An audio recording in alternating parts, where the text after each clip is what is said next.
Olá, pessoal, sejam todos muito bem-vindos à continuidade do projeto Fala Gigi, projeto coletivo de prevenção e combate ao abuso infantil.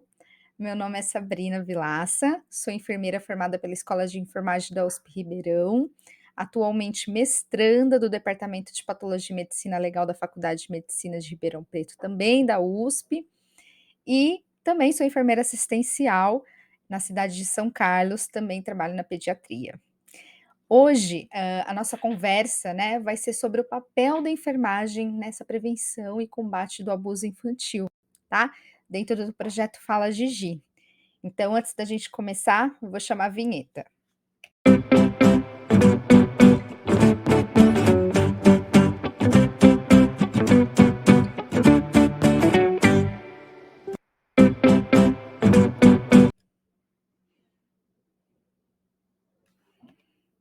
Então, como eu já me apresentei para vocês, né, vamos dar continuidade. Mas, como eu estruturei a nossa conversa, tá?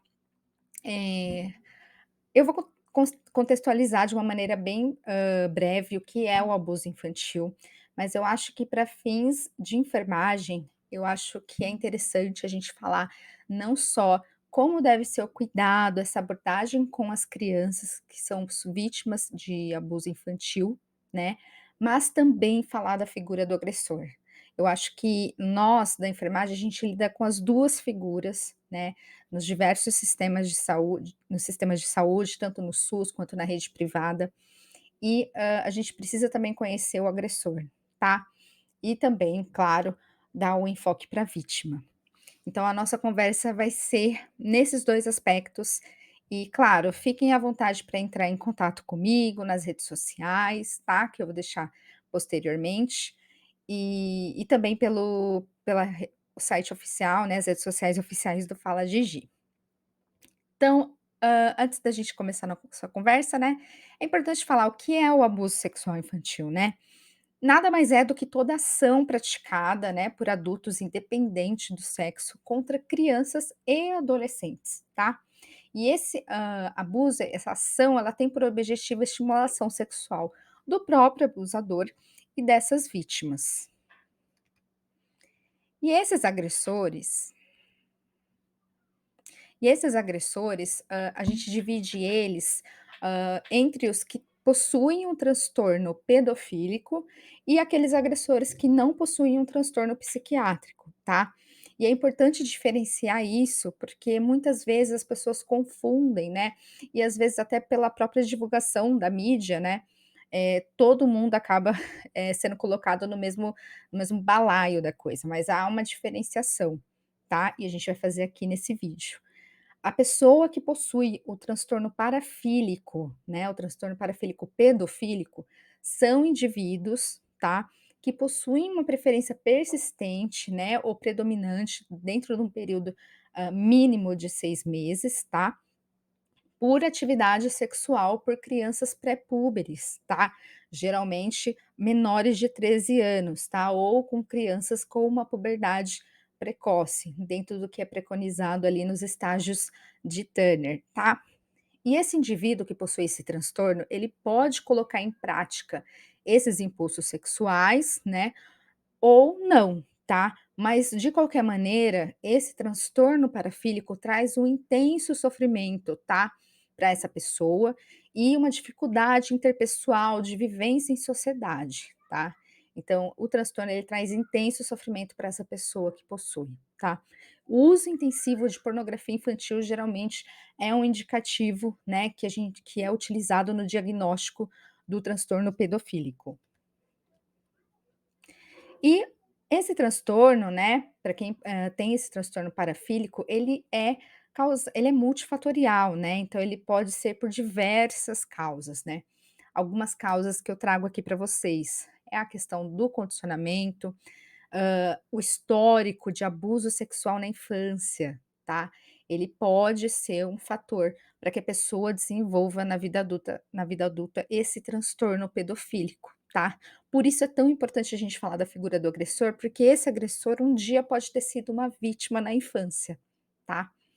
Há estudos também na literatura que indicam, fatores genéticos que contribuem para o desenvolvimento desse transtorno, além de algumas perturbações do neurodesenvolvimento e pode ser um transtorno adquirido, né, em decorrência de algum trauma, alguma neoplasia e outras doenças comórbidas. Trago para vocês, para quem quiser se aprofundar nesse assunto, tá, porque o vídeo, a proposta dele ele é ser mais curto, né, e não aprofundar muito na questão da pedofilia, mas essa reportagem foi, veiculada pelo UOL, né, e eles entrevistaram o doutor Danilo Baltieri. Doutor Danilo Baltieri é um psiquiatra, tá, que ele há mais de 20 anos, ele trata pessoas que possuem o transtorno parafílico pedofílico, tá. Então, pedófilos que possuem o transtorno de fato, né, eles são submetidos a um tratamento médico, tá. O doutor Danilo ele trata esse tipo de paciente, tá. Inclusive ele criou um ambulatório em São Paulo, tá, um ambulatório gratuito pelo SUS, em que essas pessoas que possuem esse transtorno podem, fazer um acompanhamento ambulatorial e um tratamento adequado para esse transtorno parafílico, tá? Então, quem quiser saber mais, e eu acho importante falar sobre isso e da gente também ter esse enfoque para esses agressores que de fato têm a doença, né, são pedófilos, porque existe tratamento para isso, tá. E como o doutor Danilo Baltieri já falou em várias entrevistas, a cada indivíduo que possui esse transtorno que é tratado, uma criança a menos é abusada, tá. Então a gente precisa ter esse olhar, essa perspectiva sobre o agressor que possui esse transtorno. E aí, infelizmente, gente, a maioria dos indivíduos que cometem crimes sexuais contra crianças não possui esse transtorno, tá? Então, nem todo pedófilo é um agressor sexual. Existem pessoas que possuem o transtorno, mas nunca tocaram numa criança, nunca cometeram um crime sexual, tá? E nas estatísticas, tem essa estatística de que a maioria dos agressores não possuem a doença, tá? Porque eles são molestadores situacionais, tá? Então, a criança para esse agressor, ele não é o objeto central da sua fantasia, tá? Então ele age, de uma maneira situacional. Então, mediante alguma circunstância que vai impelir ele a obter gratificação sexual através da criança. E aí por diversos tipos de critério, que pode ser pela disponibilidade, né, por passar muito tempo com aquela criança, porque critérios de oportunidade e também pela própria condição de fragilidade daquela criança. Então, quando a gente fala do indivíduo, do agressor que possui o transtorno parafílico pedofílico, né, é a gente precisa ter esse olhar com ele, enquanto profissionais de saúde, principalmente enfermeiros, né, da gente dissociar a nossa prática assistencial com a convenção social de que esse tipo de indivíduo merece receber uma punição severa, tá. Porque a nossa, postura profissional tem que ser amoral, tá. Então a gente não pode colocar, dogmas e crenças pessoais, enquanto a gente está ali na prática assistencial, tá. Mas é importante que durante todo esse tratamento com o indivíduo que possui esse transtorno, né, parafílico, psiquiátrico, que a gente faça um acompanhamento adequado e que registre tudo, tudo em prontuário, tá. É super importante esse registro, tá, bem como a questão do dilema do sigilo profissional, tá. Então, para haver essa quebra do sigilo profissional, tem que haver uma justa causa, tá. Porque senão a gente perde esse agressor para a rede, pra rede de atenção em saúde, né, e a gente não consegue depois captar esse paciente para fazer o tratamento adequado, tá. E precisa, a gente manter esse vínculo terapêutico com a figura do agressor que possui o transtorno, tá. Já não estou falando daquele agressor que não tem o transtorno parafílico, tá. Mas, essa pessoa que possui a doença e que precisa de tratamento, né, a gente precisa, trazer ele para a equipe, né, desenvolver esse vínculo terapêutico, para que ele aceite, né, para que ele, tenha uma adesão a esse tratamento. E tendo essa adesão ao tratamento, a gente faz uma prevenção, né, de, futuros crimes, para que ele não venha cometer um crime sexual contra uma criança, tá? Então, sempre manter esse foco, enquanto a gente estiver lidando com pessoas, né, que possuem o transtorno parafílico pedofílico e que têm essa doença, tá? E aí, para as outras pessoas que não possuem essa doença, claro que isso vai ser verificado numa investigação pelo psiquiatra forense, né? E o molestador situacional, né, aquele que a gente já falou, ele vai, né, sofrer as sanções penais cabíveis, né, para o crime que ele cometer. E como que se dá então, né, agora a gente falando das crianças, né, das vítimas, esses pacientes que a gente admite nos serviços de saúde. Como que deve ser essa abordagem?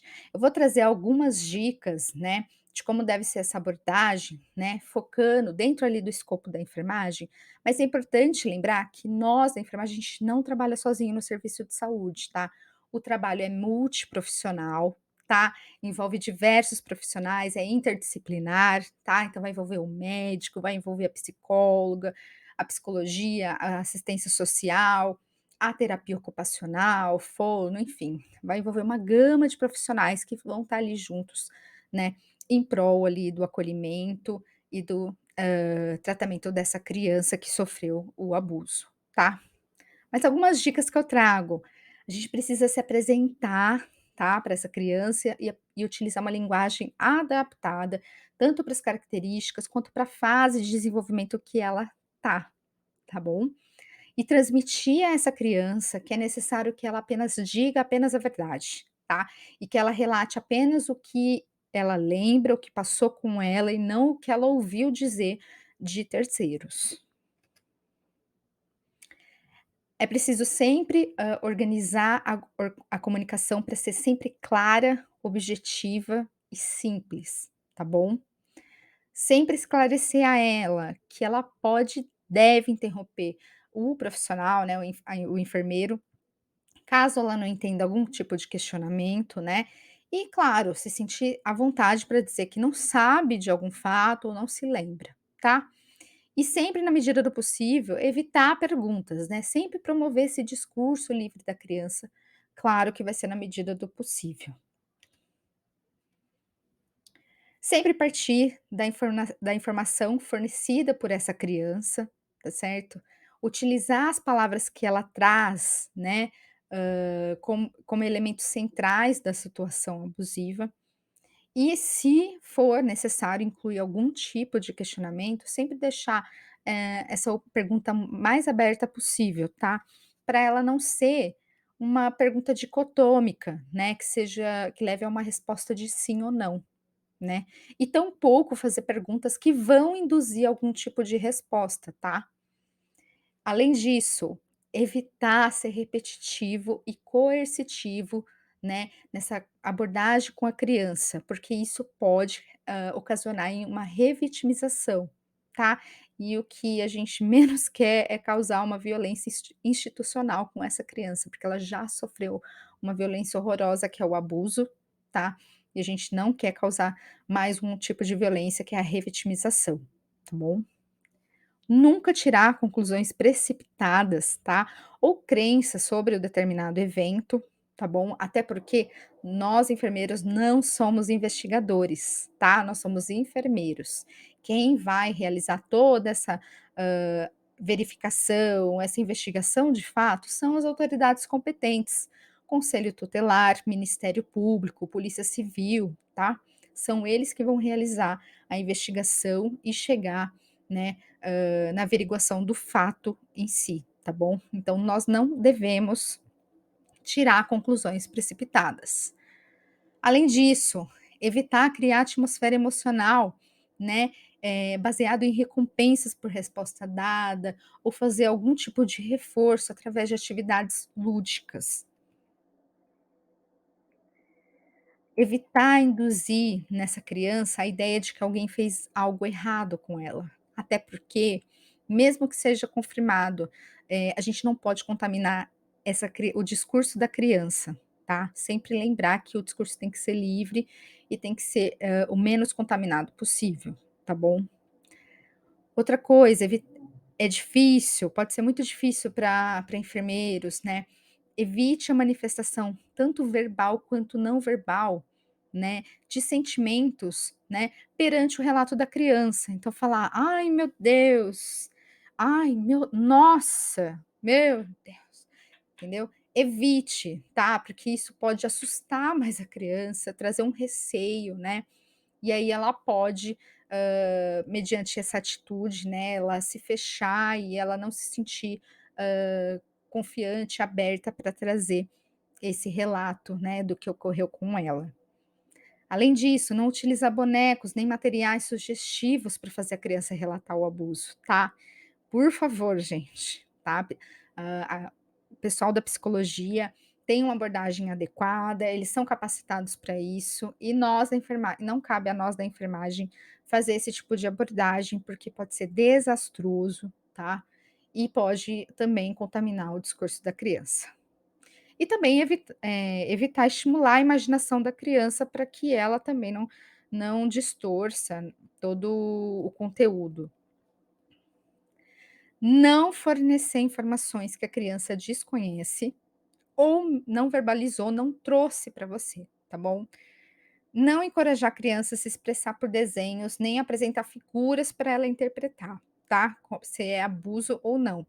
Esse procedimento é um procedimento específico da psicologia, tá? São profissionais capacitados que vão realizar esse tipo de abordagem, tá? Que é que é tentar trazer essa questão do abuso por meio de desenhos.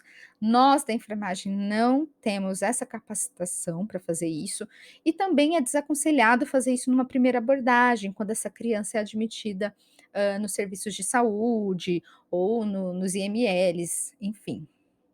E nunca ter uma expectativa irrealista acerca da narrativa, né, ou mesmo da própria criança que foi abusada, porque algumas vão se sentir, abertas e vão trazer esse relato mais facilmente, outras não vão, tá.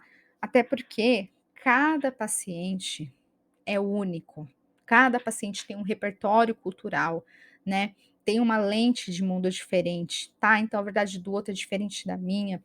E isso vai impactar, tá. Então a gente não pode julgar e a gente não pode forçar situações.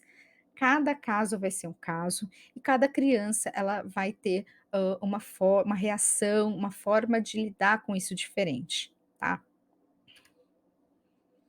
Além disso, super importante reforçar que notificar casos suspeitos ou confirmados de abuso infantil é dever da enfermagem, tá? Isso está em lei e a portaria, né, 1271 de 2014 preconiza que, que agravos como a violência sexual tem que ser notificada compulsoriamente em caráter imediato, tá? Até 24 horas para as secretarias municipais de saúde, tá bom? Então é nosso dever enquanto enfermeiros notificar, ainda que seja suspeito, porque o nosso papel é notificar para as autoridades terem a informação, né, de que existe uma suspeita, porque eles vão proceder com as devidas investigações e confirmar se aquilo se trata de um abuso ou não, tá? Mas para eles investigarem, eles precisam ser notificados e aí é nosso dever fazer isso.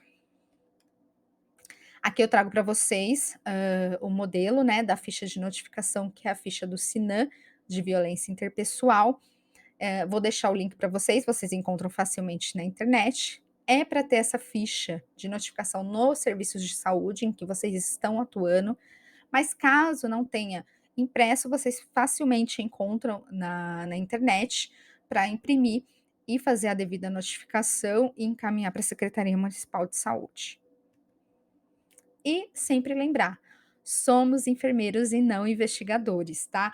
Por mais que a situação seja uma situação que cause uma comoção, tá? Que desperte, né, em cada um de nós o desejo de fazer justiça, né? De trazer justiça para aquela criança ou para aquela família, né, a gente não pode, ter a síndrome do super-herói, tá, essa síndrome da Mulher Maravilha, do super-herói, tá, porque não é nosso papel investigar, mas a gente tem como fazer a nossa parte, a gente tem como fazer um acolhimento humanizado para essas crianças, para os agressores que possuem, né, um transtorno psiquiátrico, como o transtorno parafílico pedofílico, nós podemos encaminhar para os serviços especializados para que essa pessoa faça um tratamento adequado, né, e não cometa, um crime, né, ou não venha a repetir, né, esse crime. Até porque, infelizmente, nosso, Código Penal preconiza que pessoas que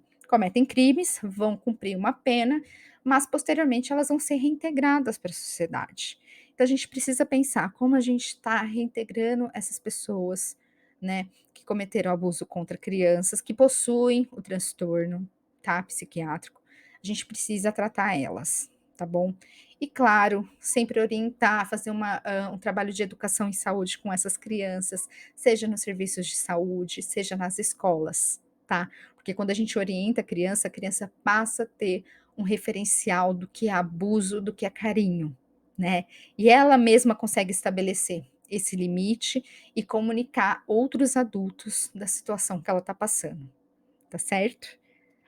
E para quem quiser se aprofundar mais, eu trago algumas sugestões de leitura, como os 2 livros, tá, são 2 volumes do livro de enfermagem forense do Albino Gomes, que é um enfermeiro de Portugal enfermeiro forense, tá. E nesses livros ele aprofunda mais sobre como tem que ser essa abordagem com a criança vítima de abuso sexual. Além disso, para quem quiser saber mais sobre transtornos de sexualidade, tá, eu recomendo esse livro da Carmita Ábido, tá, que é uma psiquiatra e ela foi minha professora do mestrado da USP.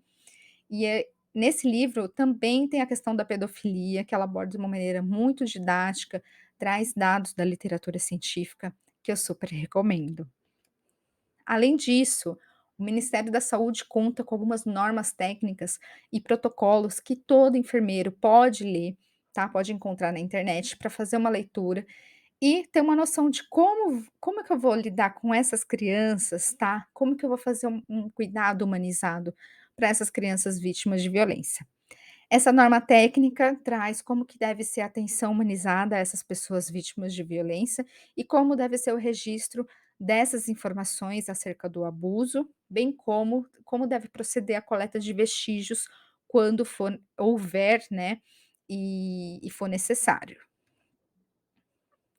Outro protocolo do Ministério da Saúde é esse linha de cuidado para atenção integral à saúde de crianças e adolescentes e suas famílias em situação de violência.